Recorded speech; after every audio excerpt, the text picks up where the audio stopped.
Mi nombre es Rosa María López y tengo 56 años. Durante 35 años, mi vida ha sido una mentira cuidadosamente construida. Pero hoy, cuando mi propia hija entró a mi cocina, exigiéndome que vendiera la única cosa que me quedaba, finalmente entendí que ya no podía seguir siendo invisible. Todo comenzó en un sábado por la mañana, como cualquier otro. Yo estaba en mi cocina en Guadalajara preparando masa de pan. Este es mi ritual, ¿ves? Mientras mis manos trabajan con la harina, yo canto. Canto las canciones que escuchaba en los 80, cuando era joven, cuando creía que la vida me sorprendería con algo extraordinario. Pero la vida tiene formas extrañas de mantener sus sorpresas guardadas. Ese día Mariana llegó sin avisar, mi hija, la mujer que hace 2 años básicamente me ignoraba en las cenas familiares porque estaba demasiado ocupada mirando su teléfono, demasiado enfocada en construir su carrera de abogada, demasiado alejada de mí. Pero ese sábado vino con su esposo Víctor, ese hombre que siempre me ha mirado como si yo fuera un mueble viejo que sobrevivió accidentalmente en su vida. Cuando abrí la puerta, supe que algo andaba mal.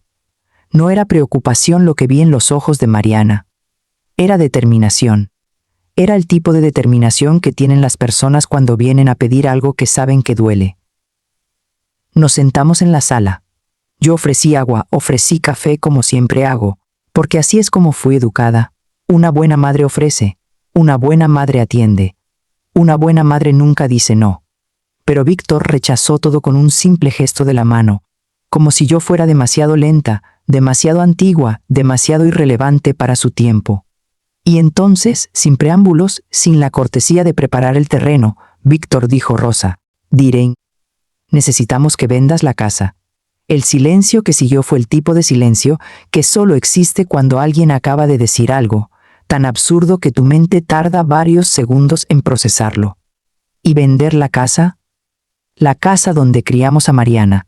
La casa donde Antonio murió hace 13 años. La casa que yo he mantenido con mis propias manos, mis propios sudores. Mi propio dinero ganado cosiendo en los pantalones de las esposas de los hombres ricos de esta ciudad. Mariana intentó suavizar el golpe con historias sobre deudas de su padre, sobre documentos que estaban saliendo a la luz, sobre inversiones fallidas. Como si yo no supiera ya toda esa historia. Como si no hubiera pasado 3 años después de la muerte de Antonio pagando cada peso de esa deuda con mis propias manos temblorosas. Vendí joyas. Hice trabajos extra. Pasé noches enteras cosiendo para cualquiera que pudiera pagarme. Pero aquí está la verdadera razón por la que vinieron. Víctor necesita capital. Su negocio necesita expandirse. Y para eso necesita una propiedad que poner como colateral. Necesita mi casa, mi seguridad, mi única cosa de valor en este mundo. Cuando dije que no, cuando simplemente pronuncié esa palabra pequeña pero poderosa, vi la cara de Víctor cambiar. Se levantó. Caminó hacia la ventana como si no pudiera soportar mirarme. Y dijo algo que nunca olvidaré. Así es el negocio, Rosa. Tú no entiendes de esto. Que yo no entiendo. Yo que he estado en negocios toda mi vida. Yo que he manejado dinero con sabiduría mientras mi esposo lo gastaba en sueños imposibles. Yo que he hecho más negocios en mi cocina con mis clientes de costura que Víctor en sus oficinas con aire acondicionado. Mariana intentó argumentar. Habló de comprar algo más pequeño después. Como si pudiera reemplazar una casa que es parte de mi alma con algo más pequeño. Como si los recuerdos fueran negociables. Como si yo fuera el tipo de mujer que cambia lo importante por lo cómodo. Después de que se fueron, después de que cerré la puerta detrás de ellos, regresé a mi masa de pan. Pero algo había cambiado. Mis movimientos no eran ya automáticos, no había canción.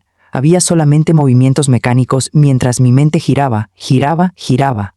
Tomé mi teléfono viejo, el que casi nunca uso, y llamé a alguien que no había contactado en muchos años, un viejo amigo, un abogado. Un hombre que conoce todos mis secretos porque fue el único que estuvo conmigo cuando pasó lo más importante de mi vida. Héctor, le dije, necesito preguntarte algo sobre esos documentos. Los que me mostraste hace años, todavía los tienes. Él me entendió sin que tuviera que decir más. porque Héctor es una de las pocas personas en este mundo que sabe la verdad sobre quién soy realmente. Esa noche no dormí. Me quedé despierta en mi cama en la oscuridad y saqué una caja que había mantenido escondida durante 22 años. Una caja pequeña de madera antigua, del tamaño de una caja de zapatos. Dentro había papeles, documentos notariados amarillentos, una pulsera de oro que no era mía, o mejor dicho, que sí era mía, pero de una vida que ya no vivía. Y había una carta sin abrir, sellada desde hace 2 décadas, con letra elegante y una dirección que decía: para Rosa, cuando sea el momento correcto. Sostuve esa carta en mis manos durante largo tiempo, las manos de una costurera, las manos de una mujer que ha trabajado duro toda su vida, las manos de alguien que ha guardado secretos demasiado grandes para ser sostenidos por una sola persona.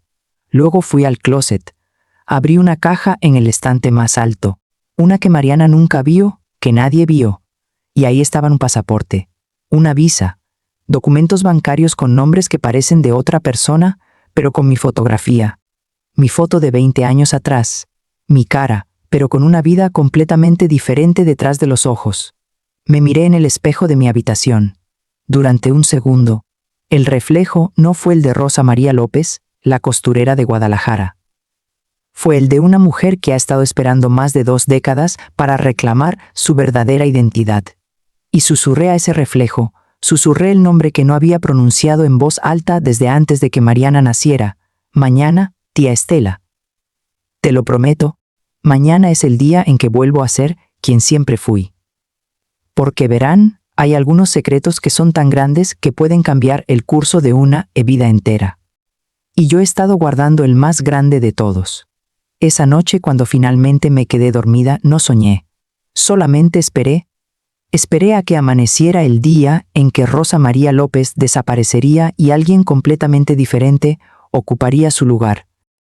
Alguien que no vería a Víctor como un hombre al que debía complacer.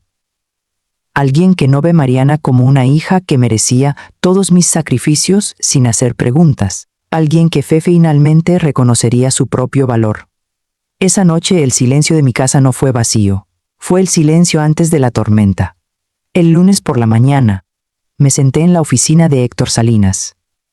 Un hombre de 62 años, con canas en la barba y los ojos de alguien que ha visto demasiadas vidas rotas en su carrera como abogado. Su oficina estaba en el centro de Guadalajara, en un edificio antiguo que olía a historia y papeles viejos. Héctor me conoce desde hace 30 años. Fue abogado de mi esposo cuando Antonio estaba vivo. Fue testigo de mi boda. Fue la única persona en el mundo que supo la verdad sobre mi familia y nunca, en 3 décadas, pronunció una palabra. Rosa, dijo mientras se ajustaba los lentes, después de lo que me contaste por teléfono, asumo que finalmente decidiste. Asentí. No había mucho que hablar. Héctor ya sabía. Siempre supo. Sacó una carpeta de su escritorio.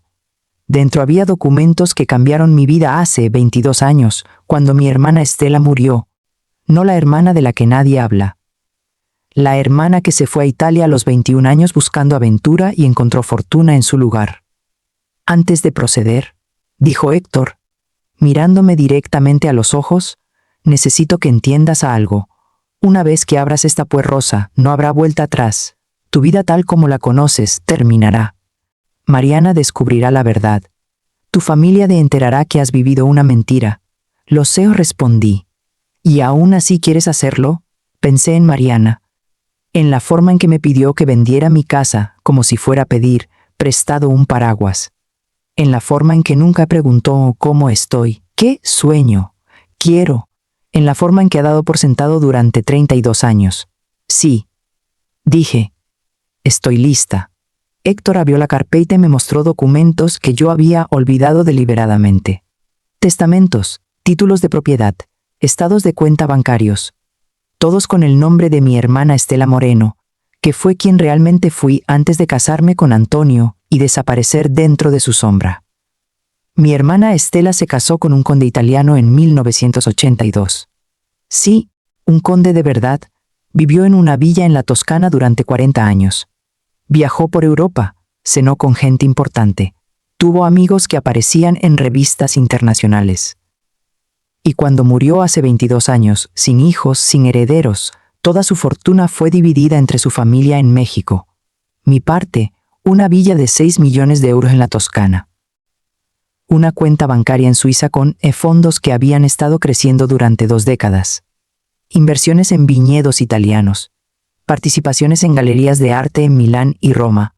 Y documentos que probaban que Rosa María López, la costurera de Guadalajara, era también la propietaria de una de las propiedades más exclusivas de Italia. Pero yo nunca lo usé. Durante 22 años dejé que esa vida se guardara en una caja de madera. ¿Por qué? Porque cuando Antonio murió, cuando quedé viuda a los 34 años, con una hija pequeña, creí que lo correcto era ser invisible. Creí que lo correcto era ser la madre perfecta. La esposa viuda. La mujer que sufre en silencio. Créeme cuando te digo que pasé esos años trabajando de costurera, no porque tuviera que hacerlo. Pasé esos años trabajando como costurera porque creía que merecía sufrir. Porque creía que debía castigarme por ser la hermana que sobrevivió cuando Estela murió tan joven. Porque creía la vida de Mariana debería construirse con mi sudor, no con dinero que parecía fácil. ¿O qué ingenua fui? ¿Qué necesito hacer? Pregunté a Héctor. Primero, dijo sacando otro documento, necesitamos activar una cuenta bancaria a tu nombre real. No Rosa María Real. Estela Rosa Moreno López. Los documentos ya están listos. Solo necesitan tu firma aquí. Aquí. Firmé. Cada firma fue como cortar una cuerda que me había mantenido atada a una vida que nunca quise vivir. Segundo, continuó Héctor, necesitamos notificar a los administradores de la villa que el cambio de dirección ha sido hecho. Ellos ya lo saben, por supuesto. Han estado esperando durante años a que tú tomes una decisión. Los administradores saben.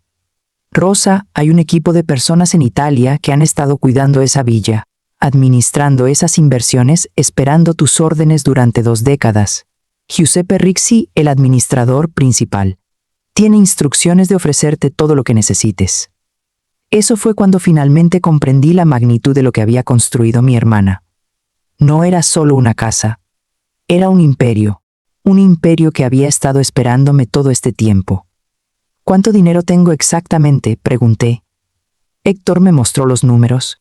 No voy a decirte la cantidad exacta, pero digamos que es el número que hace que una mujer se dé cuenta de que nunca en la vida tuvo que pedir permiso para nada.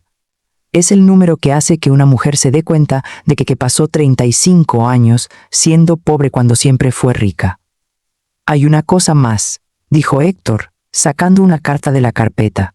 Tu hermana dejó esto, con instrucciones de que fuera entregada cuando tú decidieras reclamar tu herencia. Era la carta sin abrir, la carta que había estado en mi caja de madera durante 22 años. Con las manos temblando ligeramente abrí el sobre. La letra era de Estela, mi hermana. Mi gemela menor, aunque ella era la que vivía como una reina mientras yo fingía ser una sierva. La carta decía, mi querida Rosa, si estás leyendo esto, significa que finalmente te atreviste a ser quien realmente eres. Siempre supe que eras más fuerte que yo. Yo simplemente encontré aventura, tú encontraste propósito, pero es tiempo de que dejes de castigarte por ser la que sobrevivió. La vida es demasiado corta para vivirla como una mentira. Reclama lo que es tuyo. Reclama la libertad, y cuando lo hagas, recuerda que siempre creí que eras la mejor de nosotras dos. Tu hermana Estela. Lloré, por primera vez en años, lloré sin contención. Lloré por los años perdidos. Lloré por las oportunidades abandonadas.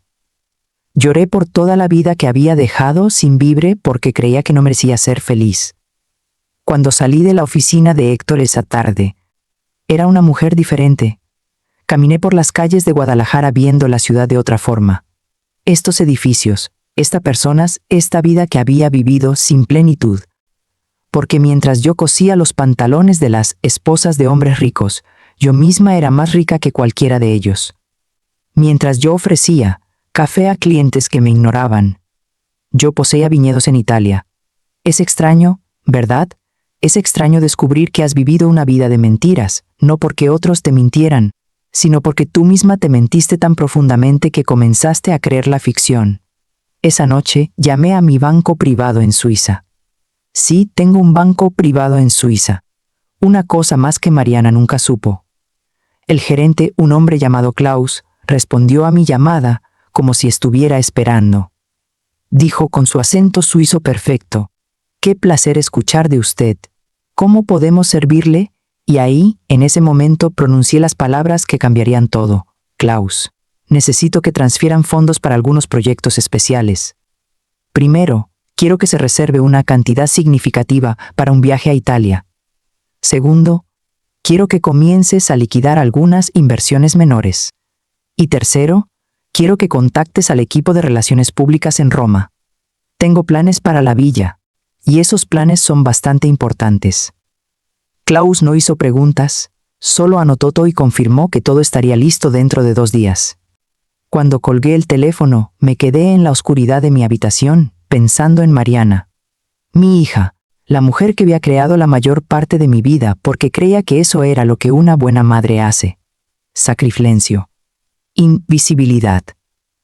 Pero lo que le había enseñado, sin saberlo, era que estaba bien abandonar a tu madre, que estaba bien usarla como cajera automática, que estaba bien asumir que ella no tenía vida más allá de servirte. Porque si tu propia madre se convence de que no merece nada, tus hijos también lo creerán. Al día siguiente Mariana me llamó. Su voz tenía ese tono falso y dulce que usa cuando quiere algo. «Mamá, ¿podemos hablar? Solo quería checar cómo estabas. Ha pasado tiempo desde que nos vimos el sábado». «Sí», respondí con calma, «deberíamos hablar, mi amor. Pero no por teléfono. Puedes venir a la casa mañana por la tarde.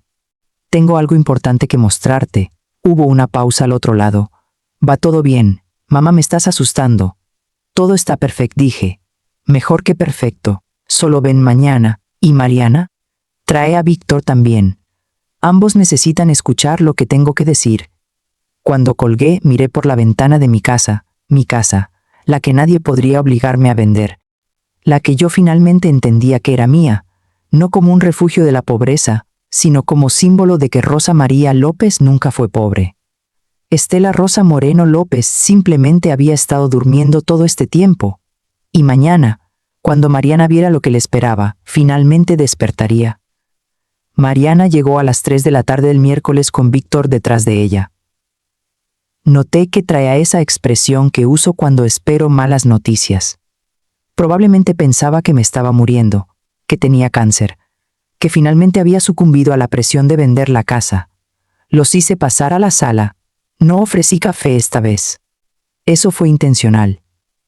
«Mamá», comenzó Mariana con ese tono nervioso que usan las hijas cuando creen que van a herir a sus madres. «¿O qué está pasando? Me tenías preocupada». Me senté en el sofá, lentamente, de la forma en que se sienta una mujer que tiene todo el tiempo del mundo. «Mariana, Víctor, les debo una disculpa», dije. «He pasado 35 años mintiendo. No a ustedes exactamente, sino a mí misma. Y eso, lamentablemente, los afectó a ambos porque una madre que se miente a sí misma cría hijos que no saben cómo valorar a las mujeres en sus vidas». Víctor se removió incómodo. No le gusta cuando las conversaciones se vuelven profundas. Le gusta cuando son transaccionales. «Rosa», interrumpió, «¿de qué hablas?». Continuó sin mirarlo. «Mi nombre completo es Estela Rosa Moreno López. No Rosa María López. Estela es quien yo era antes de casarme con Antonio. Antes de enterrar a mi verdadero yo bajo capas de sacrificio». Mariana me miraba como si hubiera hablado en otro idioma. «Mamá, ¿estás bien? ¿Tomaste algo?» «Estoy perfectamente bien, mejor que nunca de hecho. Cuando mi hermana Estela murió hace 22 años me dejó una herencia. Una herencia que yo rehusé reclamar porque creía que no la merecía. Creía que debía sufrir por haber sobrevivido cuando ella no. Saqué los documentos que Héctor me había dado. Los mostré lentamente. Los títulos de propuenta, los testamentos notariados. Poseo una villa en la Toscana, continué. Poseo viñedos en Italia. Poseo participaciones en galerías de arte. Poseo una fortuna, honestamente, ni yo misma he terminado de contar. Y durante 22 años, dejé que se sentara en un banco suizo mientras yo cosía pantalones para gente que era menos rica que yo. Víctor se puso pálido. Literalmente el color se drenó de su cara. ¿Cuánto dinero estamos hablando, Ando?, preguntó. Y ahí fue cuando supe exactamente en qué estaba pensando. Suficiente para que nunca en tu vida necesites que una mujer venda su casa para financiar tu negocio, respondí directamente. Mariana comenzó a llorar. Pero no eran lágrimas de alegría. Eran lágrimas de confusión, de culpa tal vez. Mamá, ¿por qué no nos lo dijiste? Porque les enseñé algo muy importante sin saberlo, Mariana. Les enseñé que es aceptable abandonar a tu madre, que es aceptable usarla, que es aceptable asumir que ella no tiene vida más allá de servirte. Y eso, mi amor, es el mayor error que he cometido como madre. Víctor intentó hablar. Rosa, si hubieras dicho algo nosotros, no, corté. No hubieras hecho nada diferente. Porque tu carácter no cambiaría por el dinero de mi hermana. Tu carácter seguiría siendo el mismo. El de un hombre que ve a las mujeres como herramientas financieras. Me levanté y caminé hacia la ventana. Aquí es lo que va a suceder. No voy a vender esta casa. Esta casa es mía y la mantendré. Segundo, voy a pasar más tiempo en Italia. He vivido 35 años para otros. Ahora voy a vivir para mí. Tercero, si me necesitan me buscarán. Pero no esperes que yo siempre esté disponible. Esos días terminaron. ¿Qué significa eso?, preguntó Mariana con la voz pequeña. Significa que soy una mujer. Significa que tengo amigos en Europa que he estado visitando secretamente durante años. Significa que tengo una vida que ustedes nunca conocieron, porque nunca me preguntaron. Significa que finalmente voy a ser Estela, no solo Rosa. Vic se levantó. Esto es ridículo, Mariana. Pero Mariana se quedó mirándome. Vi algo en sus ojos, reconocimiento. Tal vez, o finalmente, el comienzo de una pregunta que debería haber hecho hace años. ¿Quién es mi madre realmente? ¿Me perdonarás algún día?, preguntó suavemente. No tengo nada que perdonar, mi amor. Solo tengo esperanza de que aprendas a ver a las mujeres en tu vida como personas completas, no como extensiones de tu propia vida, no como cajeras automáticas, como seres humanos con sus propios sueños, sus propios retos, sus propias historias. Cuando se fueron esa tarde, Mariana se fue llorando. Víctor se fue furioso. Y yo me quedé en mi sala, sosteniendo documentos que probaban que Rosa María López había muerto finalmente, en su lugar. Estela Rosa Moreno López estaba viva. Y mañana volaría a Italia. 3 días después, estaba en el aeropuerto de Guadalajara con una maleta que contenía más que ropa. Contenía una vida completamente nueva. Mientras esperaba en la puerta de abordaje, mi teléfono sonó. Era Giuseppe Rixi, el administrador de la villa. Signora Estela, dijo con ese acento toscano que siempre me había hecho sentir que pertenecía a otro mundo. Finalmente vienes a casa. Hace 22 años que espero este día. Giuseppe, todo está listo. Todo está perfecto. La villa brilla como una joya. He contratado al chef que mencionaste. Las habitaciones están preparadas. Y tengo algo especial que mostrarte cuando llegues. Y cuando me perdí en mis pensamientos. Casa. Nunca había pensado en la villa como casa. Pero ahora, mientras subía al avión, me di cuenta de que casa no es donde vives por obligación. Casa es donde eliges estar. Las 10 horas de vuelo fueron extrañas. Miraba por la ventana viendo cómo Guadalajara desaparecía debajo de mí. Abajo estaban 35 años de vida cuidadosa, ordenada, pequeña. Arriba, hacia donde volaba, estaba la promesa de algo que no sabía cómo nombrar. Aterricé en Milán al atardecer. Renté un auto. Un Alfa Romeo rojo porque por primera vez en mi vida quería ser alguien que conduce un auto rojo. Giuseppe me esperaba en la entrada de la villa cuando llegué. Nunca la había visto en persona. Había visto fotos. Había leído descripciones.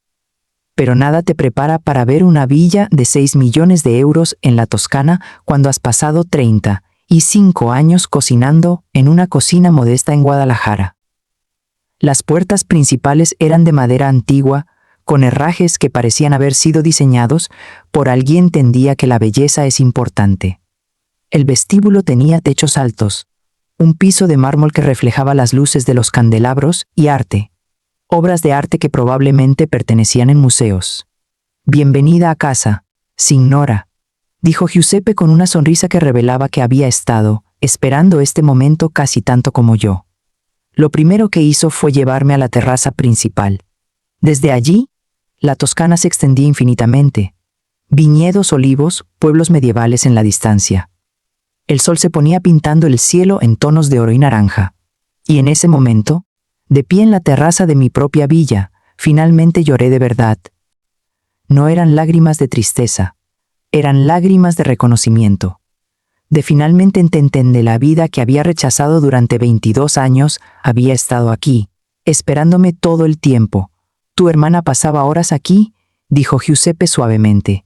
Decía que este era su lugar favorito, que aquí es donde se sentía completa. Pasé la noche explorando la villa. Cada habitación tenía una historia. Cada rincón contenía un recuerdo que no era mío, pero que ahora lo eran. Encontré una biblioteca con libros en varios idiomas. Una galería de arte privada. Un sótano de vinos que contenía botellas que costaban más que el automóvil de Víctor. Pero lo que más me tocó fue el estudio de Stella. Un cuarto en el segundo piso con ventanas que daban al viñedo. En el escritorio había fotografías. Fotos de ella conmigo cuando éramos jóvenes. Fotos de ella en galas internacionales. Y una foto de ella sonriendo con la caption en su propia letra. Finalmente, en casa. Esa noche no dormí. Caminé por la villa como una fantasma, tocando cosas, tratando de conectar con la mujer que había vivido aquí. Con la hermana que yo había dejado atrás cuando elegí casarme con Antonio. A la mañana siguiente, Giuseppe vino con una sorpresa. «Tengo contactos en los medios italianos», dijo. «Personas que cubrirían la historia de que la heredera de la Villa Moreno finalmente se ha hecho presente. Sé que tal vez no quieres publicidad, pero creo que es momento de que el mundo sepa quién eres». Pensé en eso. Pensé en Mariana viendo un artículo en internet sobre su madre. Pensé en Víctor, descubriendo que la mujer de la que había burlado era más poderosa de lo que jamás soñó. «Hazlo», dije. Giuseppe sonrió como si hubiera estado esperando esa respuesta. También continuó. «Giuseppe, tengo un mensaje de tu hermana, un video que grabó poco antes de morir. Dijo que solo lo viera cuando reclamara la villa. Mi corazón se detuvo. ¿Dónde está?», pregunté. «En la caja fuerte de tu estudio. Solamente tú tienes la combinación». Subí al estudio. Con las manos temblando, abrí la caja fuerte. Dentro había un DVD antiguo y una nota que decía: «Para Stella, cuando finalmente vuelvas a casa». Esa tarde conecté un reproductor de DVD a la televisión del estudio. Y vi a mi hermana, 22 años más joven que la última vez que la había visto en persona. 22 años antes de que muriera. Su voz llenó la habitación. «Mi querida Stella, si estás viendo esto, el video cambiaría todo. Mi querida Stella, si estás viendo esto, significa que finalmente tuviste el coraje que siempre supe que tenías». La voz de mi hermana llenaba la habitación. Estaba sentada en una silla en esta misma villa, pero en un tiempo diferente. Su cabello era más largo. Sus ojos tenían una tristeza que nunca había notado cuando estábamos juntas. «Primero, quiero que sepas que no siento lástima por ti. Nunca la sentí. Lo que siempre sentí fue frustración. Frustración de ver a la mujer más fuerte que conozco, escondiéndose detrás de un hombre débil y sus promesas vacías». Lloré escuchando eso. Mi hermana pequeña que creía que yo era fuerte. Cuando me casé con Alessandro, tuve miedo. Tenía 21 años y estaba asustada. Pero luego entendí algo importante. La vida es demasiado corta para vivir pequeño. Es demasiado corta para sacrificarse por gente que nunca te valorará. Es demasiado corta para ser invisible. Stella hizo una pausa en el video. Se ajustó el cabello, como si estuviera nerviosa. «Te dejé esta villa porque sé que algún día, cuando hayas sufrido lo suficiente, cuando finalmente entiendas tu propio valor, vendrás aquí. Y cuando lo hagas, quiero que vivas, no que existas, que vivas». Luego continuó con algo que me hizo caer de rodillas. «Tengo cáncer, Stella, terminal. No te lo di, sabía que dejarías a Antonio. Sabía que vendrías aquí. Y no quería eso para ti. Pero ahora que estoy muriendo, entiendo que no se trata de lo que yo quiero. Se trata de lo que tú necesitas. Necesitas saber que es aceptable ser feliz. Que es aceptable vivir para ti misma. que es aceptable dejar ir a la gente que no te ve. El video continuó con Estela hablando sobre su vida, sobre los viajes que hizo, sobre los amigos que conoció, sobre las galas y los museos y las noches que pasó bajo las estrellas toscanas, preguntándose si su hermana alguna vez tendría el coraje de reclamar su propia vida. Si Mariana está en tu vida cuando veas esto, dijo Estela, y quiero que le enseñes algo. Quiero que le enseñes que ser madre no significa desaparecer. Quiero que le enseñes que sus hijas estarán mejor si ven a una mujer que se ama a sí misma, que se valora, que vive plenamente. Porque eso es lo que verdaderamente necesita aprender. Que no estás destinada a sacrificarte, estás destinada a brillar. El video terminó con Estela mirando directamente a la cámara, con una sonrisa triste pero hermosa. Te amo, hermana, veicé la reina que siempre fuiste. La pantalla se oscureció. Me quedé en silencio durante una hora. Simplemente sentada en el estudio de mi hermana, sosteniendo el bebé que había aviado mi vida nuevamente. Luego tomé mi teléfono y llamé a Mariana. Mamá, respondió con cautela, ¿estás bien? Más que bien, mi amor. Quiero que vengas a Italia. Quiero que veas esto. Quiero que entiendas por qué tu madre finalmente está viva. 2 semanas después Mariana llegó sola, sin Víctor. Me preguntó si eso significaba algo. Pero decidí que lo único que importaba era que había venido. La llevé al estudio, le mostré el video, y mientras veía a su tía, a la hermana de su madre, que nunca conoció, hablar sobre la vida y el valor y la importancia de no desaparecer, vi algo cambiar en Mariana. Cuando terminó el video, me miró con lágrimas en los ojos. «Mamá, siento haber tratado de hacerte invisible». «Lo sé», respondí. «Pero ahora ya no lo harás, porque viste a alguien que amó lo suficiente como para dejar ir, para dejar que su hermana viviera su propia vida». Estela sabía que no podía salvarse a sí misma, así que se aseguró de que al menos pudiera salvarte a ti. Durante las 2 semanas que Mariana pasó en la villa hablamos. De verdad hablamos. Me preguntó sobre mis sueños, sobre mis viajes secretos, sobre la vida que había estado viviendo sin que lo supiera.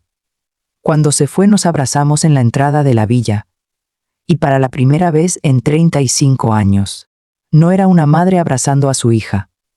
Eran 2 mujeres conectadas no por obligación, sino por el descubrimiento mutuo de que ambas merecían ser vistas. Ahora, 1 año después, dirijo la Fundación Estela en honor a mi hermana.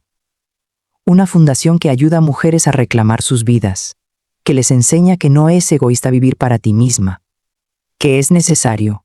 Los medios italianos cubrieron mi historia. Ahora todo el mundo sabe quién soy.